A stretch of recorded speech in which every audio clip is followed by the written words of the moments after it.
Hello guys, welcome back to my channel education hub.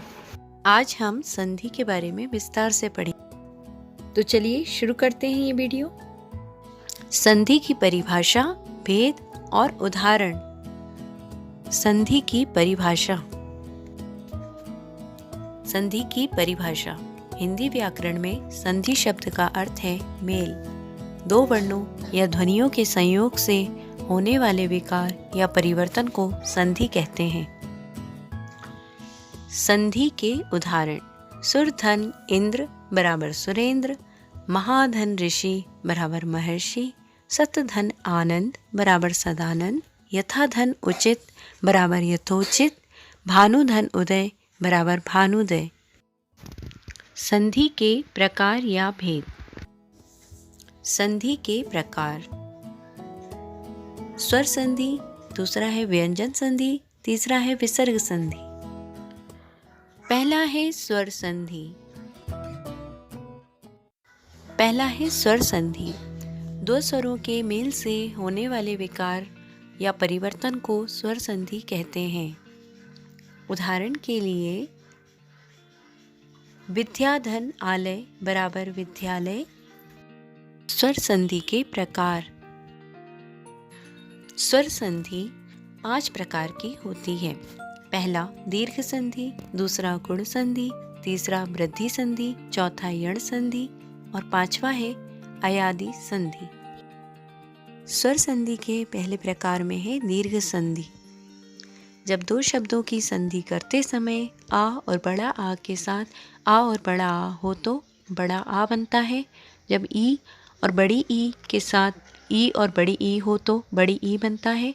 जब ऊ बड़ा ऊ के साथ ऊ और बड़ा ऊ हो तो बड़ा ऊ बनता है।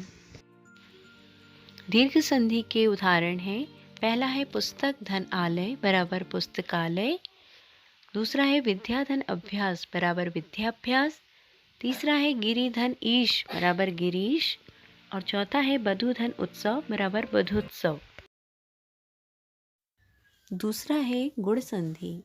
जब संधि करते समय आ और बड़ा आ के साथ ई और बड़ी ई हो तो ए बनता है।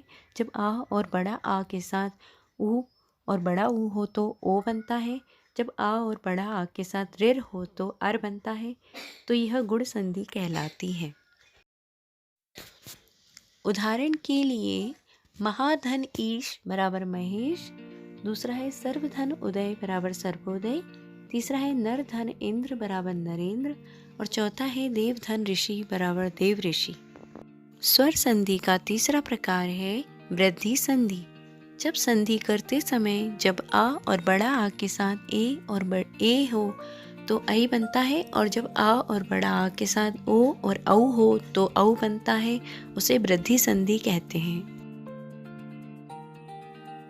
वृद्धि संधि के उदाहरण। पहला है सदा धन एव बराबर सदैव, दूसरा है तत् धन एव बराबर ततेव, तीसरा है परम धन ओजस्वी बराबर परम ओजस्वी, चौथा है महाधन औषध बराबर महौषध। चौथा प्रकार है यण संधि। जब संधि करते समय ई और बड़ी ई के साथ कोई अन्य स्वर हो तो या बन जाता है। जब ऊ बड़े ऊ के साथ कोई अन्य स्वर हो तो वा बन जाता है। जब रिर के साथ कोई अन्य स्वर हो तो रा बन जाता है। यण संधि के उदाहरण।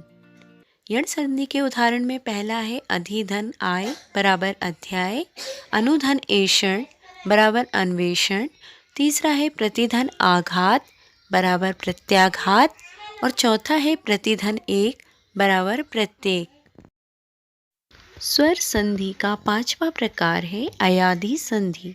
जब संधि करते समय ए, ऐ, ओ, औ के साथ कोई अन्य स्वर हो तो ए का ऐ का आय, ओ का अव, औ का आव बन जाता है। यही अयादि संधि कहलाती है। अयादि संधि के उदाहरण। पहला है ने धन अन बराबर नयन, नौ धन इक बराबर नाविक, तीसरा है भो धन अन बराबर भवन, चौथा है पो धन इत्र बराबर पवित्र। संधि का दूसरा प्रकार है व्यंजन संधि। व्यंजन संधि की परिभाषा। व्यंजन का व्यंजन से अथवा किसी स्वर से मेल होने पर जो परिवर्तन होता है उसे व्यंजन संधि कहते हैं। व्यंजन संधि के उदाहरण। व्यंजन संधि के उदाहरण इस प्रकार हैं। पहला है वाक धन ईश बराबर बागीश। दूसरा है सत धन भावना बराबर सद्भावना। तीसरा है अहम धन कार बराबर अहमकार। चौथा है चित्त धन मय बराबर चिन्मय। पांचवा है उत धन हार बराबर उद्धार। संधि का तीसरा प्रकार है विसर्ग संधि। विसर्ग संधि की परिभाषा। विसर्ग का व्यंजन या स्वर के परस्पर मेल से जो भी परिवर्तन उत्पन्न होता है उसे विसर्ग संधि कहते हैं। विसर्ग संधि के उदाहरण। विसर्ग संधि के उदाहरण इस प्रकार हैं। पहला है तपः धन बल बराबर तपोबल। दूसरा है पुरः धन हित बराबर पुरोहित। तीसरा है वही धन अंग बराबर बहिरंग। चौथा है आशी धन बाद बराबर आशीर्वाद। और पांचवा है निह धन चय बराबर निश्चय। अगर आपको हमारा ये वीडियो पसंद आया हो तो इसे लाइक, शेयर और सब्सक्राइब करना मत भूलिएगा। Thank you. नेक्स्ट वीडियो में हम वाक्य और वाक्य की संरचना के बारे में पढ़ेंगे।